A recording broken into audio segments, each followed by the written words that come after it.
Hello बच्चों, चलिए प्रश्न को पढ़ते हैं और समझते हैं। समीकरणों को हल कीजिए। और हमें समीकरण दिया है 3 कोसेक स्क्वायर थीटा बराबर 4।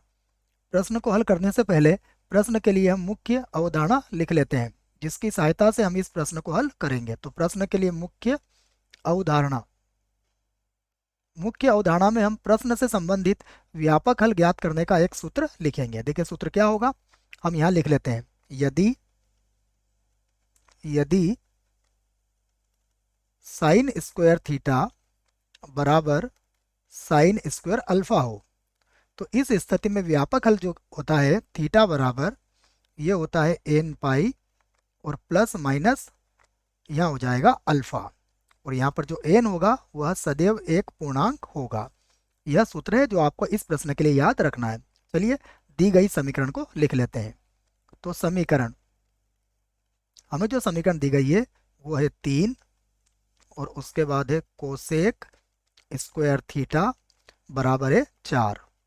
यहाँ से देखिए आप 3 को बटे में ले आइए, तो ये होगा कोसेक स्क्वायर थीटा बराबर 4/3। अब हमें ये पता है कि कोसेक का जो व्युत्क्रम होता है वो साइन थीटा होता है, तो हम यहाँ से लिख सकते हैं इसे साइन स्क्वायर थीटा बराबर 3/4। अब फिर से इसको लिखते हैं, देखो। तो अब हम इसको लिख सकते हैं साइन स्क्वायर थीटा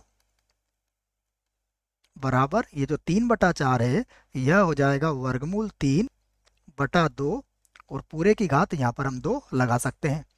अब वर्गमूल 3/2 यह साइन 60 डिग्री का मान होता है, तो यही हम लिखेंगे। साइन स्क्वायर थीटा बराबर हो जाएगा साइन 60। 60 मतलब कितना हुआ, पाई/3 हो गया। और इस पूरे की घात कितनी है, 2 है। तो देखो इसको एक बार और लिख लेते हैं। तो ये हो जाएगा साइन स्क्वायर थीटा बराबर ये होगा साइन स्क्वायर और ये बनेगा पाई/3। अब यहाँ से देखिए हम इसका व्यापक हल लिख सकते हैं। तो अब प्रश्न के लिए लिखते हैं हम व्यापक हल। और इसका व्यापक हल ज्ञात करने के लिए हमने सूत्र लिख दिया है। देखो थीटा बराबर कितना हो जाएगा, थीटा बराबर होगा एन पाई, उसके बाद प्लस माइनस और ये पाई/3 यहाँ पर आ जाएगा। और कॉमा लगा के हम लिख देंगे कि एन जो है वो सदैव क्या होगा, एक पूर्णांक होगा। आशा करता हूँ आपको इस प्रश्न का उत्तर समझ में आया होगा। धन्यवाद।